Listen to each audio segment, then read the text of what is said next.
She just passed away. The stunned look on David's face as he stared at me standing in the doorway was forever etched in my mind. He seemed unable to grasp the sudden news of our daughter's death. What are you talking about? Stop with the cruel pranks. That's a terrible joke. David mocked me as I stood there soaked from the rain. It's not a lie. How could you let this happen? I'll handle the funeral arrangements, so please stay away from the house for a while. Goodbye.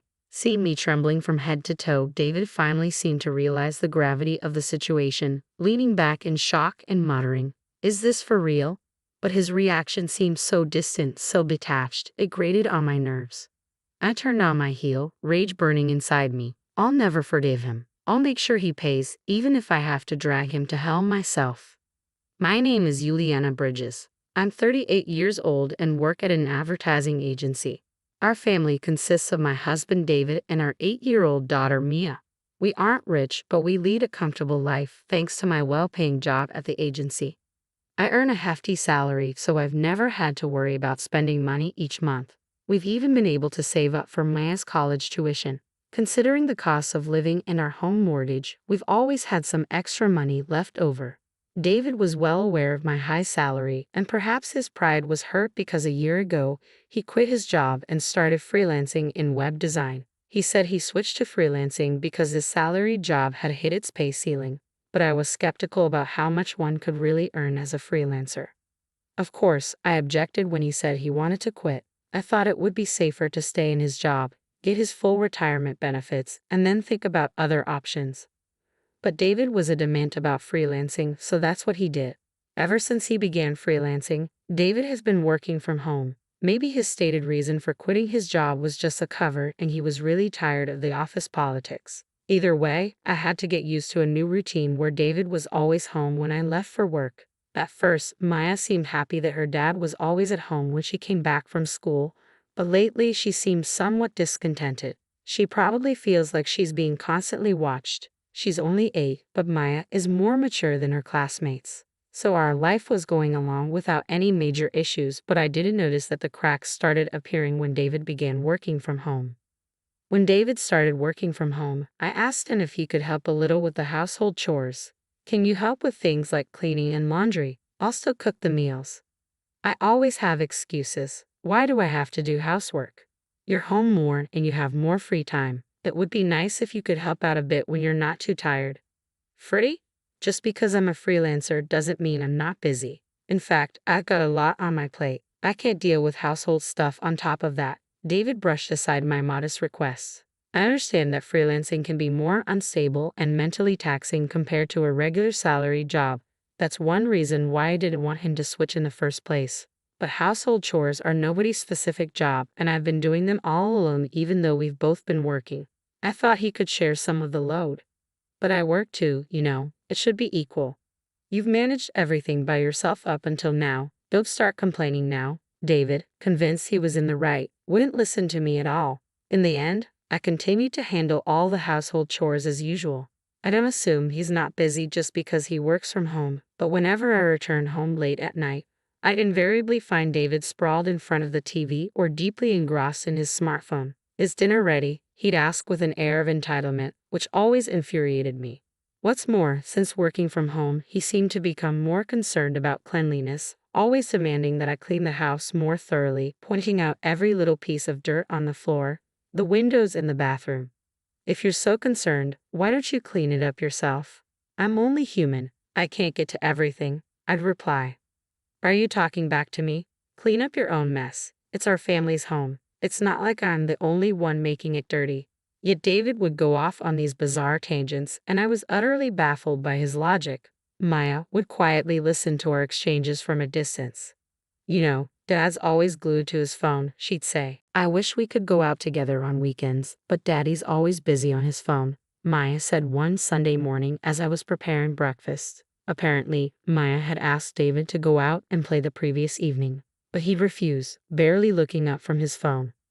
That's true, he's always on that phone, I acknowledged.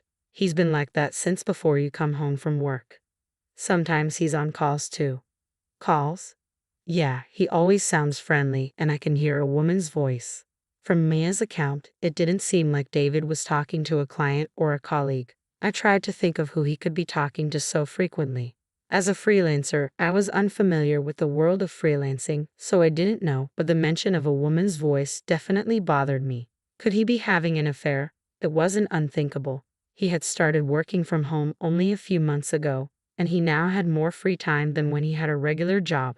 Trying not to let Maya see my agitation, I focused on preparing breakfast. Several months passed since David started freelancing. He still never helped with any of the household chores, and he began spending whole days away from home during the weekends. I have work to do. Freelancers don't get days off, he'd say as he left the house, dressed sharper than usual, even wearing cologne and accessories he didn't normally use. I had my suspicions, but with no evidence, confronting him would be pointless. Besides, even if David was cheating, I was torn about what I should do. I knew it would be better to part ways. But thinking of Mia, it wasn't an easy decision. Every day, I agonized over the potential consequences for Mia of taking her father away from her. Our lives continued in this way, but a turning point was soon to come. One Monday morning, as I was preparing for work, Mia didn't get up as usual, and I was getting anxious that she'd be late for school. "Mia, it's morning. You need to get up, or you'll be late for school." When I went to Mia's room to wake her up, she looked completely drained. I rushed to her side and placed my hand on her forehead. "You're burning up, Mia." "Yeah," she murmured weakly. I got a thermometer and took her temperature. It read 103 degrees Fahrenheit. Panic set in as I realized I couldn't take the day off today. I had an important meeting. While I was panicking, David entered the room. "What happened?" "Maya is running a high fever. I can't take the day off from work today. Maybe we should call a babysitter." "A babysitter? I'll take care of her." "What?" "Just let her rest. I can make her some soup. It'll be fine." I was utterly taken aback by David's sudden willingness to take care of Mia. David, who had never lifted a finger to help with household chores or child rearing, was now offering to care for our daughter when she was sick. Unbelievable. Though I found it hard to believe, I decided to trust him given the urgency of the situation. "All right, thank you. There's some fruit in the fridge. Give her some if she feels like eating." "Got it." Relieved by David's reassuring response, I hurriedly got ready and left the house. I was deeply concerned about Mia, but arriving at work on time was my top priority for the moment. By the time I reached my office in New York, the skies had darkened and it had started raining. Fortunately, I had a foldable umbrella with me, so I reached the office without getting wet. The meeting began in the afternoon as scheduled, but I couldn't stop thinking about Mia. The office was abuzz due to the sound of heavy rain and strong winds from outside. Come to think of it, wasn't there news about a hurricane approaching? I'd been so busy lately that I hadn't been keeping up with the weather updates, but I remembered a warning about a hurricane making landfall tonight. During the meeting, all of my colleagues, including myself, were constantly distracted by the storm outside, frequently glancing out the windows. By 7:00 p.m., when I was finally done with work and heading home, the earlier storm had turned into a torrential downpour, causing several train delays. The train I was supposed to catch was also delayed, and the platform was packed with people. I was really worried about Mia, who was running a high fever and couldn't bear the thought of waiting there. I hurriedly left the station and began looking for a taxi. There were many others waiting for taxis too, so it took quite a while, but after about 30 minutes, I finally managed to hail one. After a 30-minute ride, I arrived home but was speechless at the sight that greeted me. To my horror, Maya was lying unconscious in front of her entrance. I quickly scooped her up. "Mia, are you okay? What happened?" Seeing me might have comforted her because after she whispered, "Daddy," she just slumped, looking exhausted. Despite being drenched in rain, her body was burning up. I turned to the taxi I had just gotten out of and knocked on the window. "I'm sorry. I need you again. Please take us to the nearest hospital." Seeing Maya's condition and my desperation, the driver quickly opened the door, understanding the gravity of the situation. I quickly hopped back into the taxi. "I need to get to the nearest hospital, fast." Mia, I kept calling out to her throughout the ride. I felt that if I didn't, something terrible might happen to her. I desperately wanted to know why she was outside in the first place, especially during a storm, but right now, saving her was more important. Despite the heavy rain and slow-moving traffic, we finally reached the hospital. "Ma'am, do take care, especially if you're heading back in this storm," the kind taxi driver said as he dropped us off. "Thank you so much." With a kind-hearted driver seeing me off, I rushed Mia into the hospital. Even though the hospital was busy with many patients, the receptionist quickly realized the urgency upon seeing Mia's condition and got her immediate attention. 30 minutes later, a doctor finally examined Mia, informing me that she was semi-conscious due to a high fever. Thankfully, she had no physical injuries. If her fever reduced, she should be okay. However, given that she'd apparently been outside in the rain for hours with that fever, she had to be admitted immediately. "Mia, I'm so sorry. I hope you feel better soon," I whispered. "Ma'am," a nurse said, "we'll take good care of her. You should rest today." "Thank you." After spending 5 hours at the hospital, endlessly staring at Mia's pained face as she slept, a nurse finally approached me. Though I wanted to stay by Mia's side, I was exhausted both physically and mentally. Having worked all day and then seeing Mia in this state had left me spent, I decided it was best to let the nurses handle it and head home. Everything that happened to Mia was undoubtedly David's fault. Maya murmuring "Daddy" before passing out was evidence enough. It was inconceivable that Mia, with such a high fever, would willingly go outside, especially not during a storm. The more I thought about what David had done, the angrier I became, unable to comprehend or forgive him. All the way home, I pondered what to say to him. If he hears that Mia is okay, he might think it's all right to continue with his reckless behavior in the future. I absolutely don't want that to happen. I needed him to deeply reflect on his actions even more than feeling remorse. With a certain resolve, I headed home. When I arrived, wet from the rain, David was casually fiddling with his smartphone. Noticing me, he looked up in surprise. "Hey, where's Mia? Wasn't she sleeping at the entrance? She said she wanted to play outside. I told her not to, but she wouldn't listen." Seeing David ask that with such nonchalance made my anger boil over. Maya went out on her own? He's the one who tossed her out in the first place. I clenched my fists tightly and replied, "She just passed away." "What?" David stared at me with a dumbfounded look as I stood in the doorway, drenched from the rain. The shock of hearing that his daughter had died seemed too much for him to grasp. "What are you talking about? Stop playing sick jokes. That's in bad taste." The nerve of him to mock me as I stood there, drenched from the rain. "It's not a lie. What have you done? I'll handle the funeral arrangements, so stay away from the house for a while. Goodbye." Seeing me shaking with rage, it finally hit David how serious the situation was, and he blurted out, "Are you for real?" But his reaction seemed so detached, as if it was happening to someone else, which irritated me even more. I turned on my heels, a fury inside me blazing. I won't ever forgive him. I'll drag him down to hell if I have to. I stormed out of the house and headed straight for a hotel. I managed to find a vacant room and decided to stay there for a while.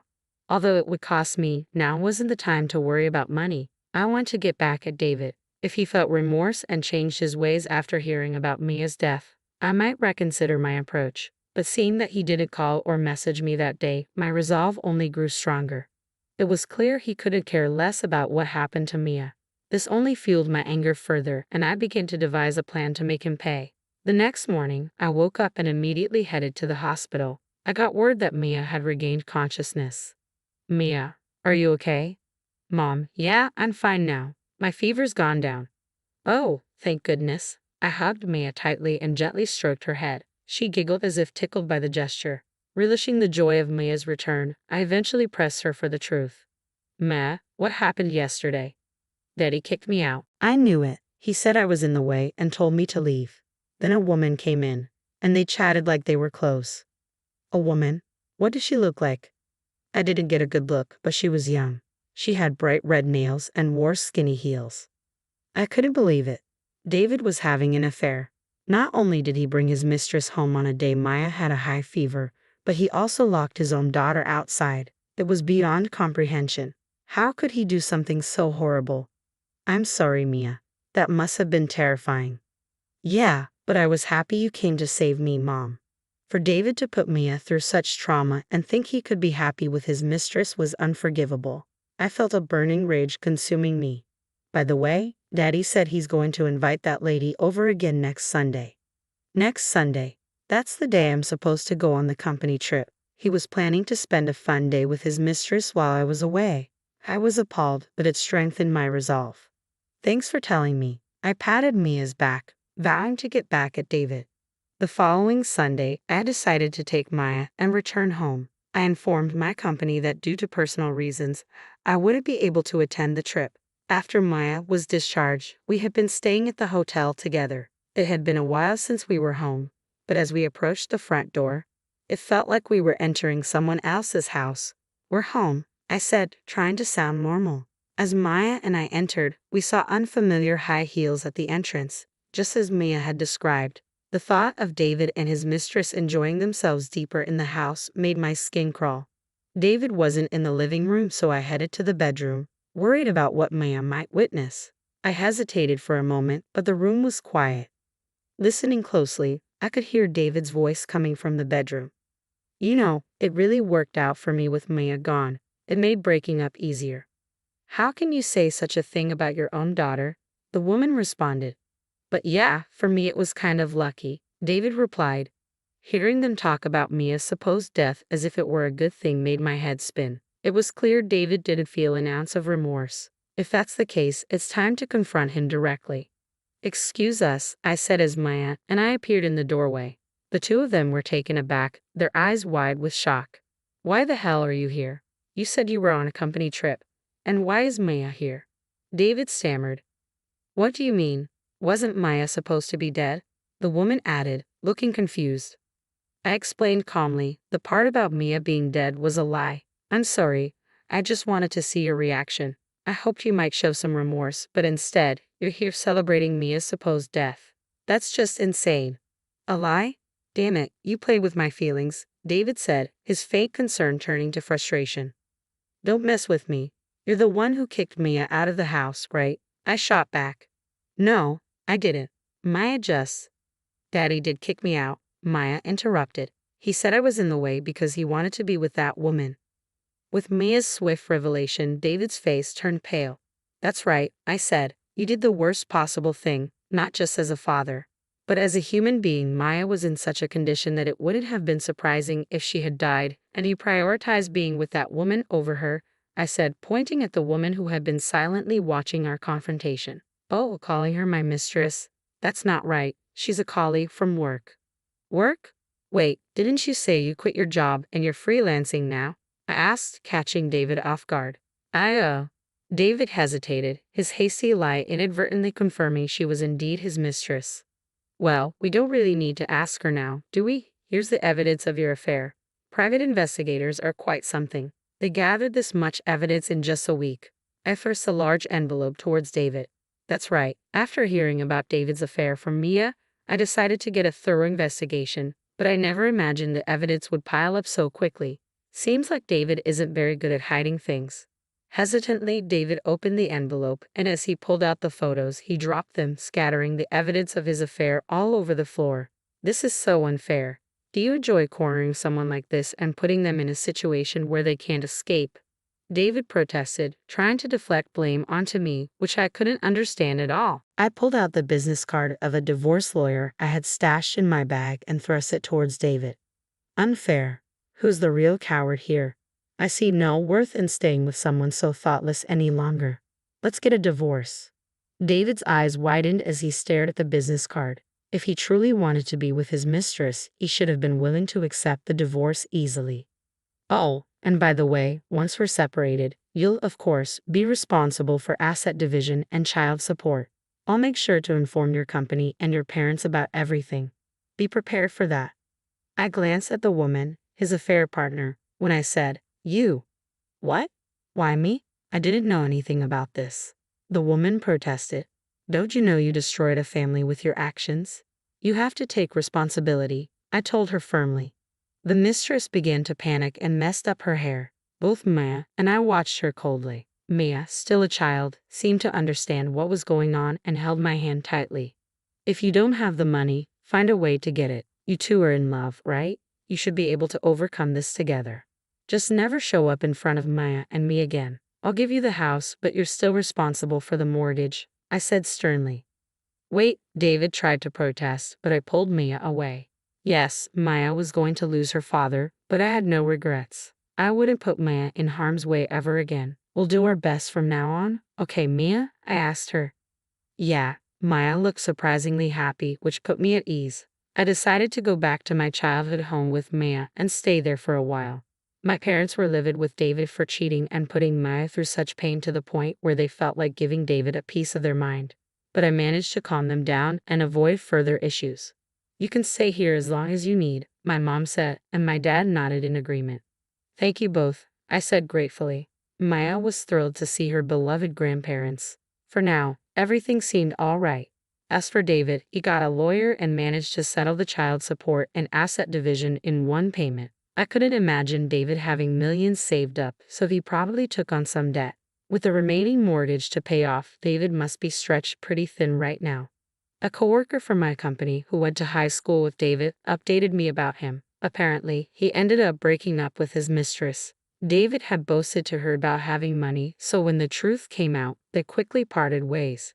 David's income was already halved from what he used to make as a salary employee, so it's understandable. Now, in addition to his freelance work, he's scrambling with various part-time jobs. After losing his wife, daughter, and mistress, David will probably live a frugal life paying off his debts. He got what he deserved. I hope he learns from his hardships and regrets his actions. Mommy, today at school, I made Grandparents' Day gifts for Grandma and Grandpa, Maya said excitedly. Really? Let's give it to them later together, okay? I replied, smiling at her. Seeing Maya so lively and happy even without David around made me feel content. From now on, I'm going to move forward at my own pace with Mia by my side.